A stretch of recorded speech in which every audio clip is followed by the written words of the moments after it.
Yeah. I'm here to prove to you that Donald Trump really sucks. I mean, maybe if she Kickflip. surrounds herself with the best people in the entire world, maybe she'll do well and knows how to listen. Her Hopefully appearances she's a good lately listener. have been actually like really like a lot better than Yeah. her appearances in the past. for Better damn than sure. whatever happened in fucking Berlin. Yeah. Democrats, was which is the bad. highest of any Democrat in the Yeah. field. She leads all Democrats among voters under 35 by double digits. She also did Yeah. her fighting oligarchy tour with Bernie Yeah. Sanders that drew over 200,000 attendees across the country, which shows she can mobilize people in a way that most politicians just can't. On top of that, a few True. months ago, she spoke at the Munich Security Conference, which a lot of people saw as a soft launch of sorts of her foreign policy credentials and a sign that she's serious about running for president. There's polling that shows that 46% of Democrats want a progressive candidate in 2028, and AOC is basically the only major progressive in the race if Bernie doesn't run, which I believe is pretty likely given his age. She's only 35 years old, so she'll be 38 by the time the 2028 election happens, which makes her eligible to run, but also makes her the youngest person on this list by a decent margin. The main question with AOC is whether she can expand her appeal beyond the progressive base. She's incredibly popular with young voters and progressives, but can she win over moderates and older Democrats who are more skeptical of her beliefs? Can she win a general election in states like Pennsylvania and Michigan? Those are legitimate questions to ask, but what can't be denied right With now is time, that she probably I has think more it'll momentum than become anyone more else on this likely. list, and she's generating the kind of enthusiasm. If she can win the primary, I Right, mean, yeah. if she Yeah. can win the primary, she wins the general. that's the real She's that's the running real against the problem. primary, yeah. That's the real challenge is the fucking primary.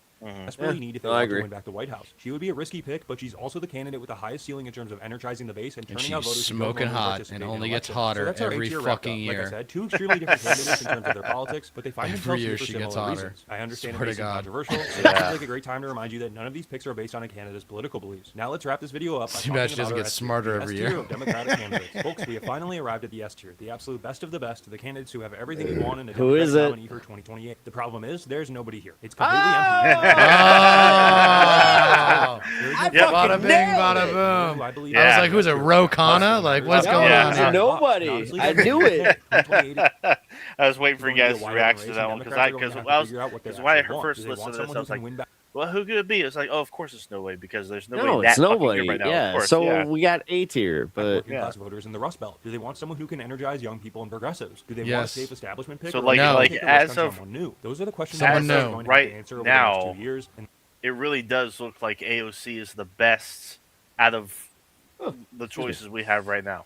Well, Yeah. the word, if you want to reduce things down to Potential one word, the one candidates. word is anti-establishment. That's Yes. what people are going to want. They want an anti-establishment president. They want Mm-hmm. a new Democratic Party that is made in his or her image. This is Yeah. not just a president that they're voting for. They're voting for a completely new rebranding. This is Yeah. completely rebranding the entire party. That's what Yeah. most people want.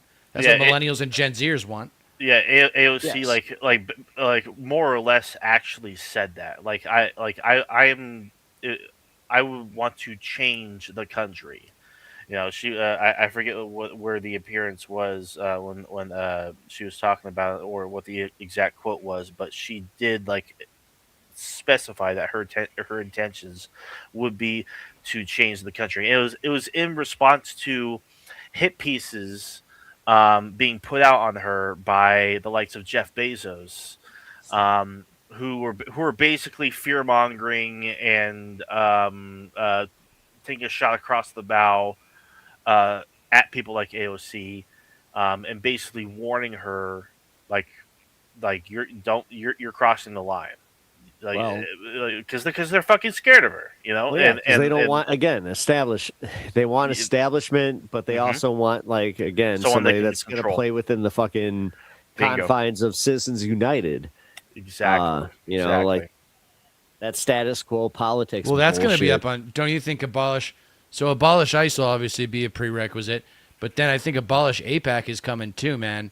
And Yeah. abolish APAC means taking a hard look at all of campaign finance.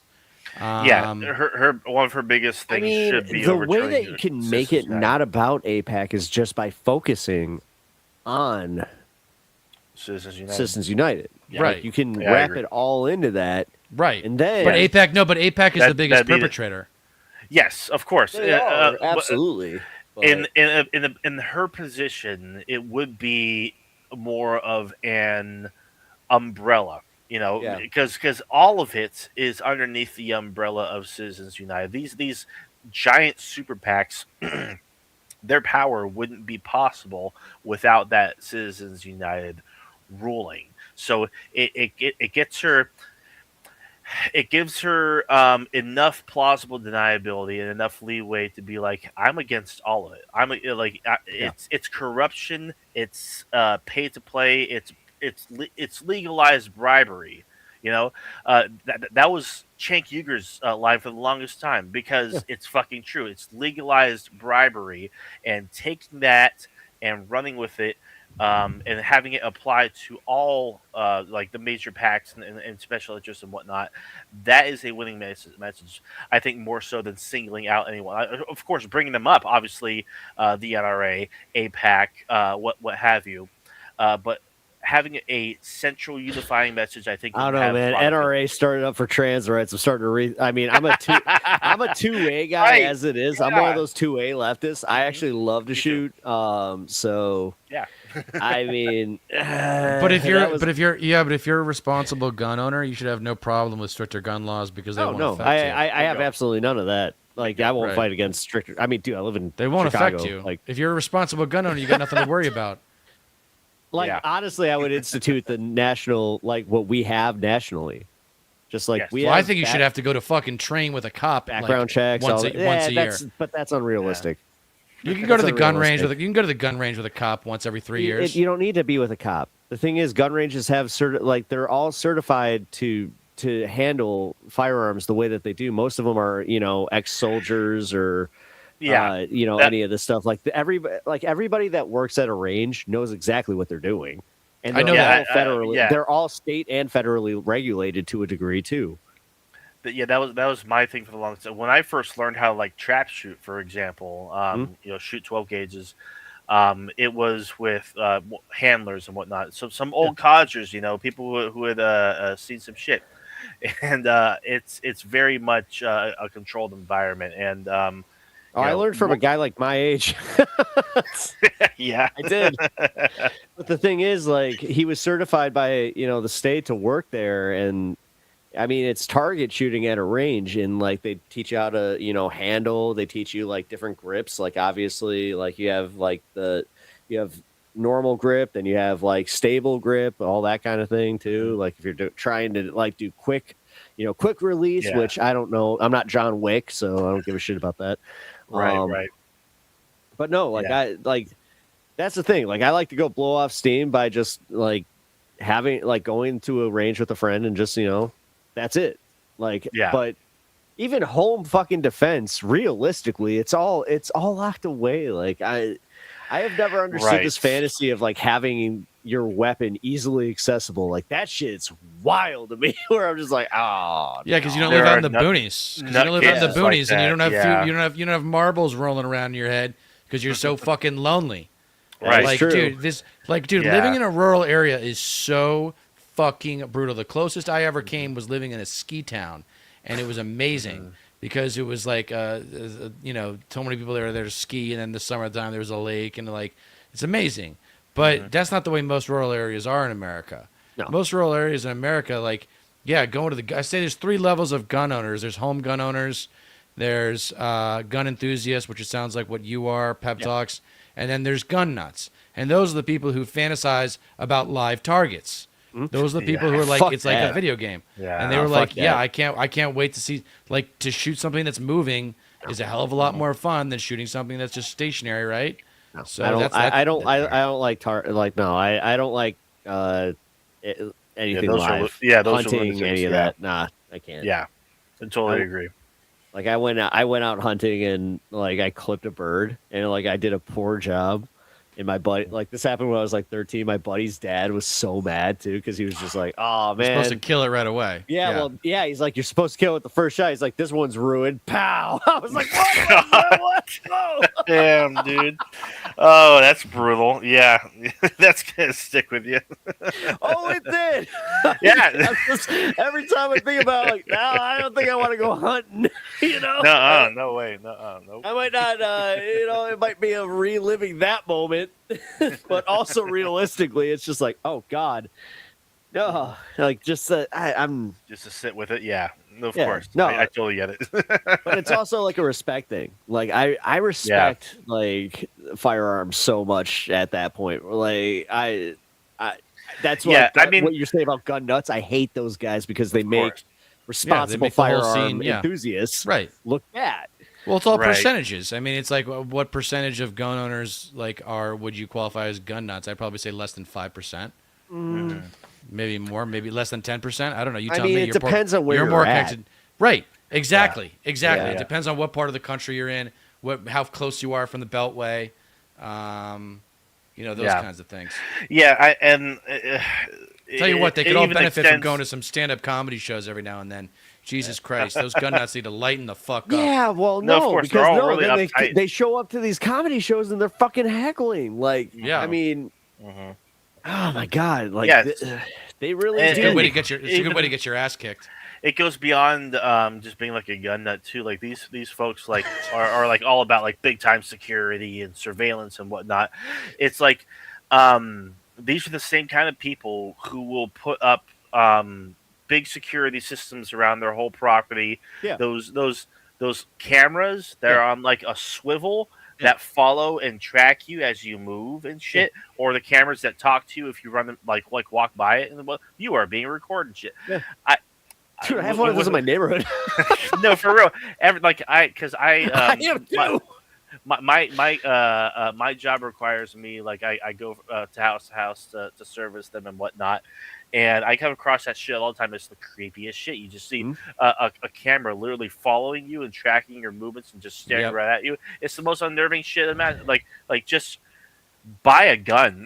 Yo, do you ever feel like it's just like, yo, what the hell do you have in that house that you got a moving camera at your front door? Exactly. Like, I always think I'm just like, what operation is this? Like you're contributing to the surveillance state, dude. Like it's not even just surveillance state. It does actually kind of make me think, like, do you have tinfoil on your windows? I have a feeling you have tinfoil on your windows. You got something going on in there. I don't know. Listen, I've been to some houses in my time where it's just like, right. Do you have a secret basement that is not disclosed? Panic to all room? numbers? you ever seen the movie Black Phone? No. No. No, Oh, I good don't movie. think I have. Yeah. Actually, it's a fucking good movie. Like if you like some horror Panic and Room is Ethan great, Hawke. though. I do love Panic Room. It does make me think of Panic that, Room. Yeah. That's a Yeah. good movie. Yeah. Jodie Foster. That's right. Kristen Stewart. Early. No, it's Kristen... Jodie Foster. Kristen Yeah, Stewart. but the daughter was, was her kid. Kristen Stewart. Yeah. Yeah. No shit. Yes, Yeah, super that young. Was She one was of, super young, yeah. Early movies. That's That's the Kristen daughter in that Ritter? movie. Yeah. Kristen Wow, Stewart. I did Stewart, not yeah. know that. Yup, Yeah. Forrest Whitaker. No, I love that movie, dude. Forrest Whitaker, Jared Leto. David Fincher was one of my favorite directors. So, like, yeah. Yeah, really well done. Oh, he movie. directed. I didn't Yeah. even know he directed Panic Room. Yes, that was one of Yeah. his. crazy. I actually also just watched Alien 3, the director's cut, assembly cut. I've heard that. So the Aliens franchise gave birth to 3 A-list directors. Yes. Wow. Actually, Joss Whedon was 4. Yeah, Joss Whedon's an A-lister. Yeah, for crazy. sure. No, so, 4. Yeah, so Yeah, 4. 4 That one- A-list directors. That one Talent. franchise Love gave us 4 A-list directors. Listen, Insane. I I might love be it. biased, but I like the franchise. It's It's a good kinda- franchise. It's fantastic. It's a hell of a lot better than X-Men, dude. X-Men had so Fuck. much fucking potential, and then they went down Fucking the Brett apocalypse. As soon as you go down, but see, like the whole Phoenix saga is a death trap. Yep. Like it looks good on paper, but all it really is just saying that there was Apocalypse, who was like the most powerful, and then there was Jean Grey, who became the Phoenix, and now she's the most powerful. There's nothing interesting going on. The interesting things that happen in X-Men are like the different abilities interacting with each other, like I would Magneto actually argue being that the able most to take interesting like thing was Wolverine and put Madeline him up on a Pryor. wall. Like, Was that? I would argue that like the most interesting thing about Phoenix Saga was Madeline Pryor and not knowing if it was real Jean or not. And then like Sure. like you have like fake Jean who's from the Hellfire Club, like, and then Right. it leads to Emma Frost and all that. Like that's what I liked. It was more of like the low key intrigue, like espionage angle. Like Chris But they didn't have any Claremont used to patience do for that. Fuck no. But they do now. They do Right. now. Apparently they're actually basing the new X-Men on like the Claremont stuff, which is all like about the cool. nuances. Like that's where you got Kitty Pryde and all that kind of like interpersonal stuff. It was It's actually about really cool. relationships. I had a really I met Chris Claremont at a Comic-Con and he was I had to literally do the thing where I was like, dude, you have a line. Like, I gotta go. Like, you're pissing me off some people because he would not stop, but he was awesome because he was talking about Colossus and Kitty Pryde, how he was just like, they are my favorite relationship because they can't be together. I was just like, oh, he's like, yeah, like if they ever marry like these two, that's the end of X-Men comics. He's like, I'm telling you right now, because like it's a forbidden love type of thing. Also, every time that they get close, it makes them like become a different version of themselves. You see Kitty go into Shadowcat and get really deep and like kind of like, you know, kind of pissed off. That's where her and Wolverine hook up at one point, which is a little, you know, risque. It's a little like, all right. But I've been to certain conventions and whatnot. Like I'll go to like SAC Anime or Fanime Con in San Jose or Stockton Con, what have you, and it's always super nice to just come across either voice actors or actresses or live action actors or what have you that are passionate about their roles and will just talk your ear off about what they their own theories and what they went through playing certain roles, doing different scenes and whatnot. It's always great to hear like a sort of like a behind the scenes thing from someone who's like literally up close and personal and lived it and portrayed it. It's great. I love it. Oh, dude, that shit is, yeah, like actually to that, like the people that write it too, where you're just like, dude. Yes, like, exactly. Like I actually met passion rules. I met the creator of The Crow, like the original James comic O'Barr. book. Yes, I actually had him sign because I actually found a DVD for The Crow at the exact same convention. Nice. I was like, oh shit! Like I gotta have this. Yeah. You know, Brandon Lee and everything. And since he was there, like I was like, I might as well have him sign this as well. Do you know the story behind that? Yeah. About his girlfriend and how like The Crow is literally him getting his grief out, like. No, I the story you're talking about. The story of The Crow is literally his. So he had the love of his life. She was killed, right? Yeah, she died in a car accident from a drunk driver, and he was ready to end his life when he figured instead of doing that, he wanted to. He was like, you know what, I'm gonna put this grief somewhere, and he created The Crow. That's right. Yeah, and the most, you know, I guess it's ironic in a sense because tragedy struck once again when Brandon Lee died on the set of making the Crow movie. Yeah. Just very with a prop gun, and it's also messed up when you know what scene it is. It's the one where he puts his hand on it. Really? Oh man, I didn't know that. I actually did not know. It fires the ring out. Yeah. Wow. Yeah. Yeah. Tragic shit. Like who would even guess? You know. Yeah, it's still a great movie though. If you can't tell, I'm a huge comic book nerd. No, I get it. I mean, you should see my goddamn room. I have like no, I appreciate it, man. Yes, dude, look it's at this shit. Cool. Fuck yeah. I'm a Maynard fan too. Hell I just saw Pussifer last night. Dude, I saw Pussifer in fucking Rockford at a fucking bar. It was the shit. I love. Yeah, that's amazing.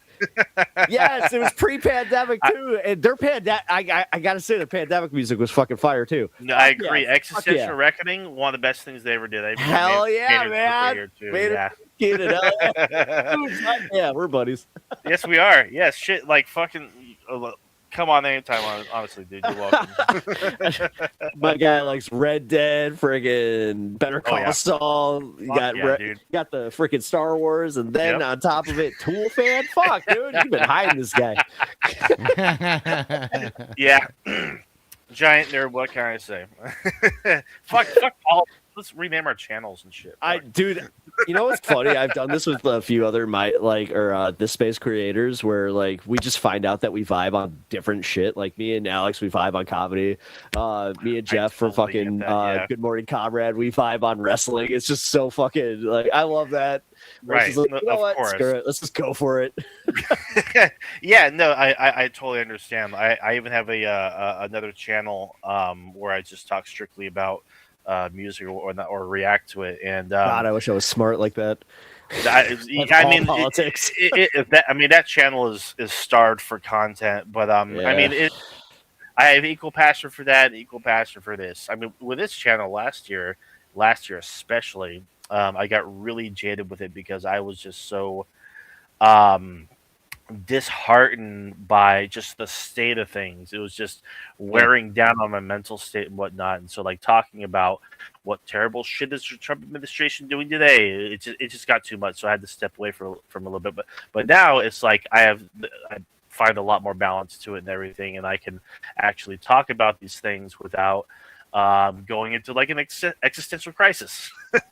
It really is like a balancing act sort of thing.